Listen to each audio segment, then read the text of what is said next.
This right here is the Deepcool Macube 550. I'm going to take the time in this video to go over some of the things we've changed with our case testing so that you guys better understand the results that you're seeing and how we got to those results. Also, this case doesn't really look that great from an airflow perspective. We saw this for the first time, at CES 2019, and it's an enclosed chassis. The left panel, obviously no venting. There's no venting up top of any kind.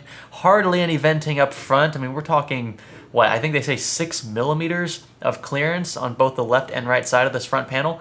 And then we have some venting, albeit it's a bit odd and abstract looking, on the right panel. So yeah, this one's a cluster. It looks really cool, but airflow's not that great. You'll see why. Here we go.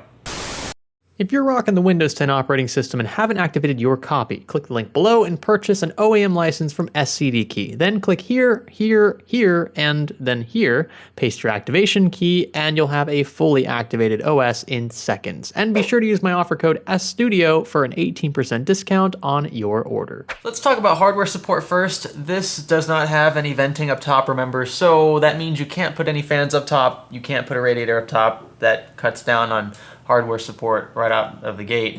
You can put fans, you can put what it looks like up to a 360 mil fan rad combo up front. Problem is, again, you've got a tiny, check out how small that clearance is there.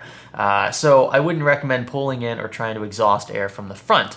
That leaves you with only two spots, this 120 or 140 mil mount at the rear, and then up to, I believe I'm not sure if you can fit a 420 back there. I don't think you can fit a 420 mil rad. I'll put something down here if you can, but at least a 360 mil fan rad combo. So if you want to run an AIO, that would be the place to put it. You obviously don't want to put it up front. There's no way it's going to get fresh air from up there. You would expect for a full tower, this does have 8 PCI slots at the rear, plus 2 vertical slots if you want to use those for like a custom loop or whatever. You would expect this case to have more hardware support. I think it chokes itself because of how it's designed. It's designed to be a closed off structure. And when you do that, you have to make serious compromises, not only with airflow, but also with fan and radiator support. So nothing up top. That's a real arrow to the knee, I think. They could have meshed this out, but I think that would have been the most obvious thing to do and probably the cheapest, but they didn't. Instead, they left it totally matte and closed off up here. So this is all wasted space. Everything from here up is totally wasted, in my opinion. Now, there are things that I do like. I'll talk about those briefly. You get a tempered glass little door here so you can see your basement through it if that's something you're into. It's got the Game of Storm logo there. It does not light up, just FYI. You do have rubber grommets pretty much everywhere surrounding the motherboard tray, 3 on the bottom, 3 up the side, and then you have large cutouts up top for things like your 8-pin EPS and any extra fan cables. The case does support extended ATX motherboards. Keep in mind, if you run one of those, you'll be covering up the rubber grommets for cable routing. You do get a single SSD tray sitting atop the basement. You can remove that with a thumb screw. They didn't include a second one further toward the back because they wanted to leave space for that riser cable if you went with the vertical mount. Only do this if you're running a closed loop because this thing is awfully close to the left panel. And I think that's pretty much it for the interior here. You're gonna see really nothing surprising up front. It's a solid piece of steel. On the right side, you've got about an inch worth of clearance behind the motherboard tray. It's actually ample space. I'd like to see this, especially in full towers. I expect it, to be honest. And then closer toward the front, you've got about 2 inches of space, although this is where I expect you would put fans and a radiator, so keep that in mind. You need to leave space for those, obviously. I'm kind of upset that the tempered glass panel is distinted. I mean, at least for the white model. I really dislike white chassis, even if they're just white exteriors. This is a black interior, but still, I dislike those that have dark tinted glass panels. It just does not look good, in my opinion. You can't really see much of anything in there, even with the LEDs on. It's that dark. And at that point, I have to ask what the point of tempered glass even is. If you can't see into it, and it's just reflective, why not just completely close it off with steel? And perhaps the last feature set to talk about, up top, we've got 2 USB 3 ports, no USB Type-C port. We have a dedicated power switch, dedicated reset switch, and of course your microphone and headphone jacks. And that brings us to airflow, where the Macube 550 unfortunately falls flat on its face as you might expect. I retested 4 cases here with a different graphics card. I expect to stick with this card for the future, so we'll be able to add to this chart. But the 4 cases I retested were the Fractal Design Meshify S2, the P400A from Fantex, the NZXT H500, actually the Elite version, but it's the same chassis, and of course the Macube 550 from Deepcool. Now, one of the reasons why our data looks a bit different is we are now fan standardized, and what that means is we're going to be using the exact same pair, in this case, of fans for every case that we test on this channel. Now, the fans we chose are just run-of-the-mill fans. We actually ripped these from an NZXT case, and they're just 120mm fans. I didn't want to go with 140 because some cases don't support 140s at the rear, so 120 is pretty universal in that sense for mid-towers.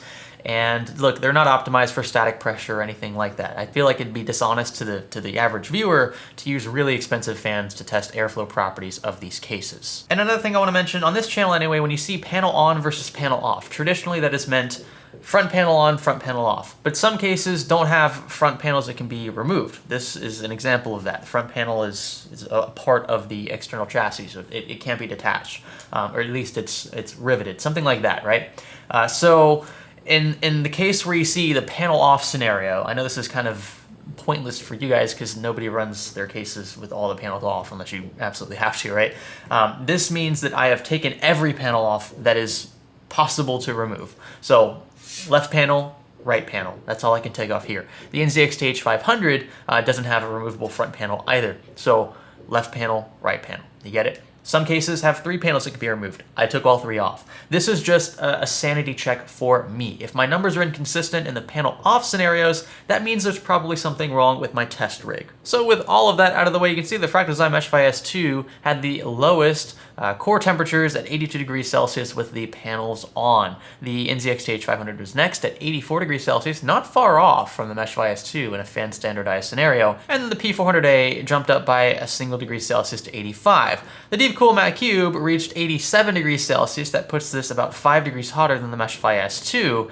And if we transition over to GPU load temps at the diode, you can see that the Deepcool Macube was still the hottest contender on the list, albeit by only 2 degrees Celsius, but still, that is worth pointing out. This is after 30-minute loads apiece in IDA64 Engineer, by the way. So now let's talk about price. Where I expect this to fall, somewhere in the, I wouldn't pay more than $100 for it, to be completely honest with you. And actually, Deepcool kind of nailed it there. I'm not going to say that this is a great value case, but it's certainly not grotesque at $120 US. You can pick it up right now on Newegg if you're interested. Although I've got to say, for $120, I'd much rather have a PC-O11 Dynamic from Lian Li. That's just like, that's the first case off the top of my head that's priced similarly that just blows this out of the water. So I would 100% encourage you to choose that over this. If I had to choose, I wouldn't even. I mean, you'd have to be kind of crazy to buy this case over that. That's my opinion. It's my opinion. But Deepcool could have done a lot better with this one. I'm kind of disappointed with them in this. I hope that they take the airflow prioritization seriously and really rethink case design, because this just, it might look cool, sure, I think, and I say that in the title as well. I think it looks good, but it is highly impractical for the average or even the enthusiast builder, in my opinion. Again, the O11 Dynamic, much better for both of those categories. With that, if you guys enjoyed the brutal honesty, if you like the review, if you just feel like clicking the like button, I'd appreciate that. You guys can leave a comment down below with the case you are currently rocking and what you plan to upgrade to next. If you guys haven't subscribed, please consider doing that. I would appreciate it, and I will catch you in the next one. This is Science Studio. Thanks for learning with us.